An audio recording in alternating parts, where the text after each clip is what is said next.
بسم اللہ الرحمن الرحیم۔ قرآن پاک کا 18واں پارہ سورہ مؤمنون، سورہ نور اور سورہ فرقان پر مشتمل ہے۔ سورہ مؤمنون اور سورہ فرقان مکی ہیں جبکہ سورہ نور مدنی ہے۔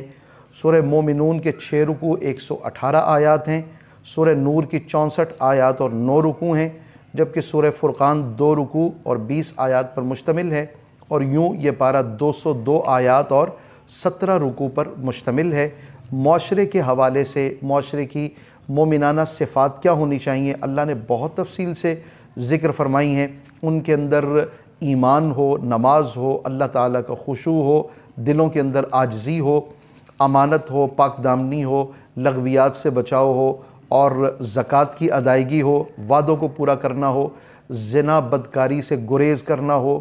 اور یہ جو زنا بدکاری ہے اس کو اللہ رب العزت نے معاشرے کی اخلاق کی تباہی قرار دیا اور پاک دامنی کی تباہی قرار دیا۔ یہی وجہ ہے کہ اس کی سزا 100 کوڑے ہے۔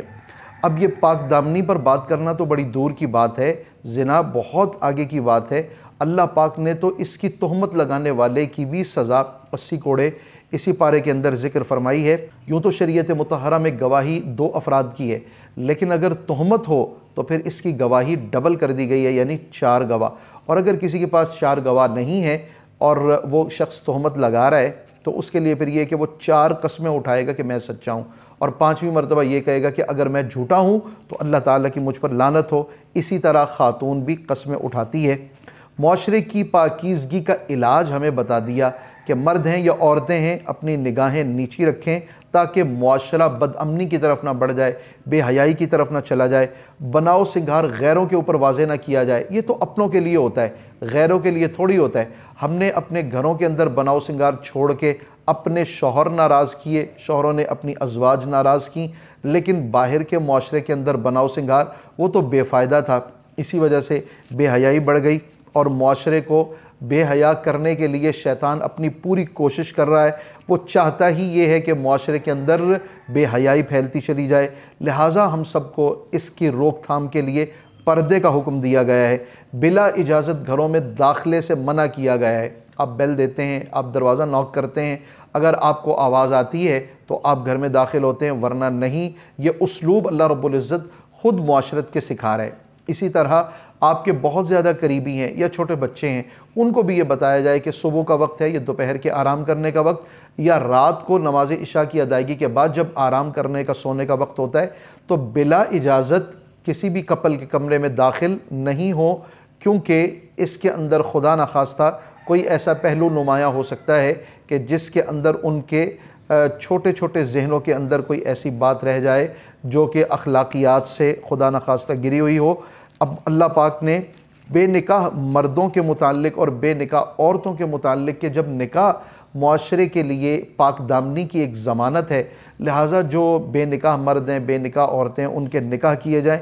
اگر کسی کو نکاح کی گنجائش نہ ہو تو یہ مقصد نہیں ہے پھر کہ معاشرے میں جیسے چاہے اس کا چلن برقرار رہے، بلکہ اس کے لیے بھی اپنے دامن کو پاک رکھنے کے لیے اور اپنے آپ کو محفوظ بنانے کے لیے شریعت مطہرہ کی پاسداری ہمیشہ ضروری رہے گی۔ معاشرے کے کچھ مقدس اور روحانی مقام ہیں، جو اللہ تعالیٰ کا گھر ہے، اس کی روشنی اللہ کو پسند ہے، وہاں اللہ کی رحمت برستی ہے، اس کی محبت اللہ تبارک و تعالیٰ کو سب سے زیادہ ہے۔ تو ان مقامات کو اپنے دلوں کے اندر بسایا جائے، اور کامیابی اللہ رسول کی اطاعت میں کہی گئی ہے۔ اب یہ وہ بات ہے جو بعض لوگوں کو تو بڑی آسانی سے سمجھ آ جاتی ہے، لیکن بعض لوگوں کو بہت دیر سے سمجھ آتی ہے۔ سمجھ آ جائے یہی اچھا ہے، دیر سے ہو یا سویر سے ہو۔ اللہ رب العزت اور اللہ کے پیارے حبیب صلی اللہ علیہ وسلم کی اطاعت کے بغیر بخدا ہمارے لیے کوئی اور زینہ اور زندگی کا قرینہ نہیں ہے۔ اسی نافرمانی، آپ کی نافرمانی سے بچنے کے اندر ہی ہمارے لیے دین اور دنیا کی کامیابی ہے۔ کفار کے اعمال کو سراب کہا گیا، جو دور سے خوشنما نظر آتا ہے لیکن لب لباب اور رزلٹ اس کا کچھ نہیں ہوتا۔ کفار کے اعمال کو سراب کہا گیا ہے، جس کا لب لباب اور رزلٹ کچھ نہیں ہے، وہ بے نتائج ہی رہتے ہیں۔ ہم سمندروں کے اندر سے اندر چلے جائیں تو اس کی گہرائیوں میں اس کی موج در موج اندھیرا، ظلمت بڑھتی چلی جائے گی۔ کفار کے اعمال کا انجام بھی اللہ نے یہی بیان فرمایا۔ منافقین کے اعمال بھی فائدہ دینے سے قاصر اور خالی ہیں۔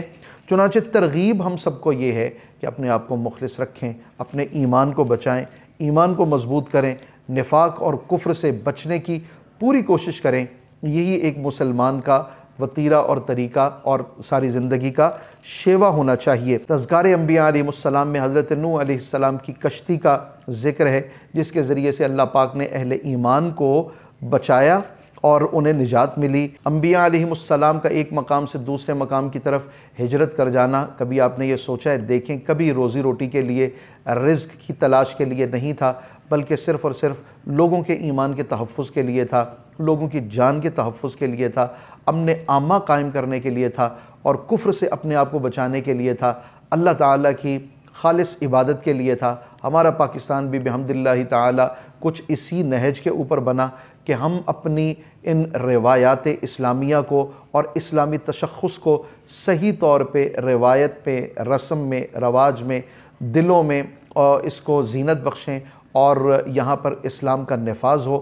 اللہ کرے کہ ہماری یہ امیدیں بر آئیں، اور اللہ تبارک و تعالیٰ نے حضرات انبیاء علیہ السلام کے ان قصص کے اندر جو پہلو نمایاں رکھے ہیں، تو یہ ہماری بھی ہجرت جو ہے یہ اسلام ہی کی خاطر تھی، اور اللہ کرے کہ یہ اسلام کی خاطر ہی رہے۔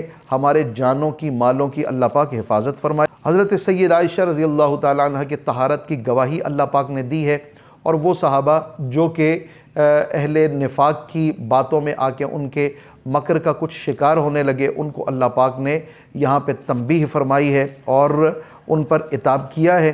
بارگاہ رسالت کے آداب میں گفتگو اور اپنے انداز کو، اپنے لہجوں کو سنبھال کے رکھنے کا اور ان کے اوپر پہرے بٹھانے کا حکم ہے۔ انداز گفتار بھی عامیانہ نہ ہو، قطعی طور پہ نہیں۔ کیوں؟ کیونکہ یہ رسول اللہ کی بارگاہ ہے۔ آپ کی نافرمانی بہت بڑا عذاب ہے، اور آپ کو عام انداز میں بلانا بھی اللہ پاک نے ممنوع قرار دیا۔ انبیاء علیہ السلام کی بشری ضرورتیں ہیں جو نکاح کی صورت میں، کھانے پینے کی صورت میں، تو یہ ان کی شان کے خلاف نہیں ہے، بلکہ یہ ہمارے لیے تعلیم ہے اور ہمارے لیے تربیتی نصاب ہیں۔ اللہ پاک نے اپنی قدرتوں کا بھی بیان فرمایا ہے، تخلیق انسانی کے مختلف مراحل کا تذکرہ فرمایا، بالکل ابتدا سے اس کے گوشت پوست اور اس کے اندر جان بھرنے، اور پھر ایک انسان کے اپنے مکمل وجود پانے کا تذکرہ ہے، 7 آسمانی طبقات کا، مناسب بارش برسانے کا، نعمت عطا کیے جانے کا، زمین کو اس نے قرار بخشا ہے، کھجور، زیتون، پھل، باغات، چوپائے، دودھ جیسی جو نعمتیں ہیں یہ ہمارے جسم کے لیے ضروری ہیں۔ ان ضرورتوں کا تذکرہ کیا۔ کچھ وہ ہیں جو ہمارے وجود کے اعتبار سے نعمت ہیں، ہم کانوں سے سنتے ہیں، آنکھوں سے دیکھتے ہیں، دل سے سمجھتے ہیں، ان نعمتوں کا تذکرہ فرمایا۔